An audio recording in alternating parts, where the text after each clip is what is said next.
Ես Հայաստանում տեղափոխվել 55 թվականի դեկտեմբերին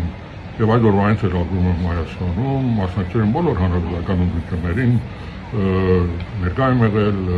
քվեարկել եմ, մի մասին էլ, մի քանիսին էլ ամիջական մասնակցություն ունեցել, որպես պատգամավորական տեխնացու։ Տեսել եմ լավ ընտրություն, տեսել եմ գիսալավ, գիսավատ, տեսել եմ նաև վատ ընտրություն, ասեմ, որ այս մեկը, որ մենք ավարտեցինք 2 օր առաջ,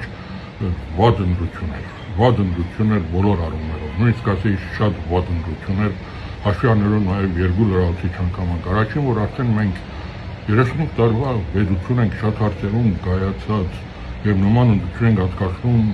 այդ պայմաններում։ Ավելին, որ շատ ավելի կարևոր է, անցկացնում ենք մի իշխանության օրոք, որը իշխանության է եկել հենց նաև այս խոստումով, որ թույլ չի տալու ժողովրդի կամարտահայտության նկատմամբ որևէ ոտնձգություն լինի։ Այս բոլոր հաշվի առնելով իսկապես կարող եմ արձանագրել, որ սա շատ վատ ընտրություն էր։ Հիմա չգնամ չթվարկեմ բոլոր այն արարող երևույթները, որ մենք տեսանք, նախկինում էլ ինչ-որ տեսել էինք, այստեղ շատ ավելի մասսայական է եղել, պետության կողմին բյուջեի միջոցով իրեք աջակցություն տալը վերջի պահին, սա պետք է արգելել, օրենք ընդունել, որ ընտրության տարում նրանից 6 ամիս կամ մի տարի առաջ այն ինչ որ բյուջեով արդեն նախատեսված չէ, իշխանությունները իրավունք չունենան նոր ծրագրեր առաջարկեն, լինի դա օգուտ ժողովրդին, գաղթ չունի, դա քվեների համար է արվում, չէ, առողջապահություն է, թոշակ է կամ որևէ այլ բան, դա պետք է բացառվի, որովհետեւ դա իշխանության մենաշնորհն է դառնում եւ դա գաշարք է, ասում դու անում ես դա, որ ընտրողի ընտրության վրա ազդես, քո կողմը բերես, այդ հնարավորությունը քո մրցակիցները չունեն, ցանկացած որ այս արարավոր երևույթն էլ պետք է բացառել, բայց սա շատ մասսայական է արվում, մույս մեծ արարավոր երևույթը, որը նորից մասսայական, ադմինիստրատիվ ռեսուրսի օգտագործումն է, սա բացահայտ է արվում, դպրոցներում, հիվանդանոցներում, ուժայինները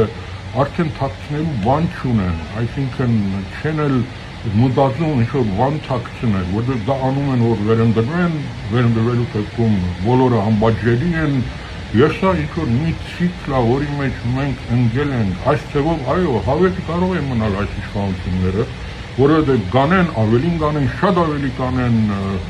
բայց վերընտրվեն, ոչ որ չի պատժվի, եւ այսպես հավերժ այս ցիկլը կարող է գնալ։ Սրա մասին իսկապես պետք է մտածել, ինչ որ այս բոլորը ընդհատել, այն ինչ ես տեսա այս ընտրություններին, ասում եմ, բոլոր հանրապետական ընտրություններին, որ տեսել եմ, մասնակցել եմ, նման բան չի եղել։ Իմ խորը համոզմունքն է, որ այս ընտրությունների արդյունքը իսկապես մեր ժողովրդի ճիշտ կամարտահայտություն չի արտացոլում։ Իմ քննադատականներով իշխանությունների իսկական առանց այդ ազդեցությունների, նրանց ունեցած իսկական ցայների քանակը այն է, ինչ որ հարցումները ցույց էին տալիս, 30-ից 40-ի մեջ մաքսիմումը, սա փաստ է, լրացուցիչ ինչ որ եկել է նման միջոցներով է վերվել, դրա համար էլ օրինականության շատ ուրիշ խնդիր է առաջացնում։ Հակառակ այս բոլորին, նաև 50%-ը չկարողացան հաղթահարել,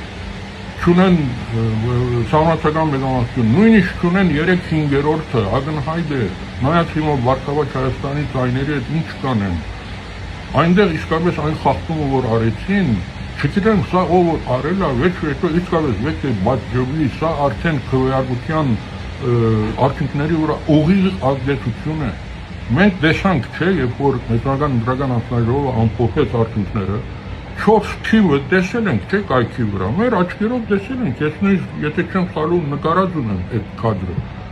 Տեսել ենք, բայց հետո փոխեցիք, չէ։ Դաշտեցիք 3.96, շատ փոքր ինչ-որ դոգոս իջացիք, որ չանցնեն, որովհետև ես լուրջ հիմք ունեմ կասկածելու եւ այդ հիմքը ցույց եք տալիս, որտեղ սա պատահականություն չի կարող լինել։ Եվ իմ համոզմունքը այն է, որ ԿԲ-ի շտաբում նայել են, տեսել են ոչ միայն համապետական մեծամասնություն, նույնիսկ 3/5-ը չունեն, որ կարողանան նշանակումներ անեն, կարողանան թեկուզ ինչ-որ համապետական օրենք փոխեն։ Ես իրենց համար համարել են, որ անընդունելի է, ինչ-որ բան պետք է փոխեն եւ հանձնարարել են, բարդացրել են, ջնջել են, չգիտեմ, որն են արել, բայց հիմք ունեն կասկածելու, չէ։ Սա չկարող պատահականություն լինել եւ այդ թիվը փոխվել է։ Հետո փորձել են արտահայտել էլեկտրոնային քվեարկության, դա էլ փաստորեն ջրվեց, երբ որ Վարդավառ Հայաստանը իր վալդիվ իրենց կարողացան գտնել իսկապես թե խախտումը գեղձիկը ուր է եղել։ Սա ոչ թե նկարչություն է, սա արդեն մանրանկարչություն է, երբ որ դու 0.04%-ով ինչ որ ճակատագրական բան ես անում, փոփոխություն ես մտցնում, սա քրիտիկական է ընդդիմության համար, սա իշխանության համար ինչ որ 3-5 ունենալը իրեք շատ կարևոր է, բայց արդարությունը պետք է վեճ-վեճով քերիչի, չէ, անկախ թե ինչպիսի արդյունք կլինի։ Սրանից որ ես իսկապես խորը համոզում ունեմ, որ այդ թվերը չի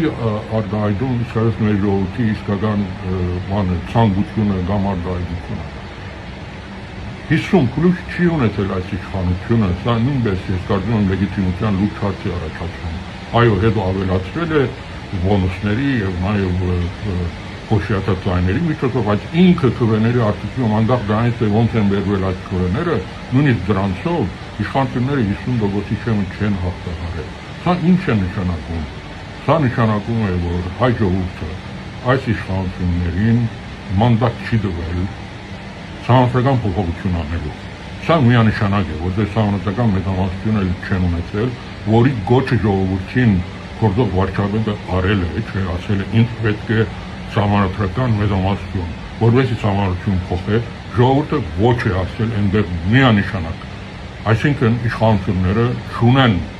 մանդատ ժողովրդի կողմից սահմանադրությունը փոխելու, չեն կարող սահմանադրությունը ձեռ տան։ Երկրորդ, ժողովուրդը մանդատ չի տվել այս իշխանություններին հայ արաքական եկեղեցու նկատմամբ որևէ ոտնձգություն անելու, սա նույնպես միանշանակ է։ Երրորդ, կարևորներից մեկը, ժողովուրդը մանդատ չի տվել իշխանություններին Հայաստանի սուվերեն տարածքից նույնիսկ 1 սանտիմետր ինչ նաև ինչ-որ հող բան Ադրբեջանին։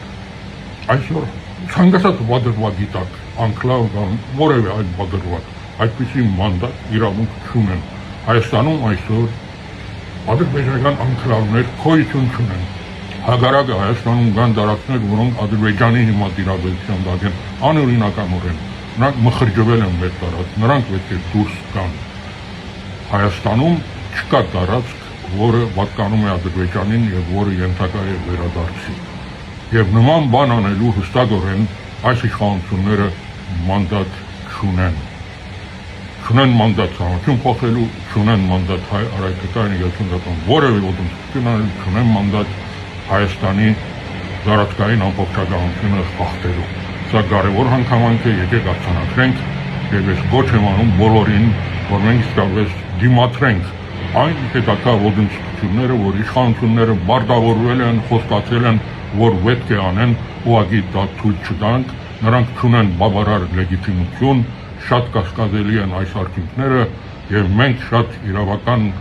քաղաքական, բարոյական,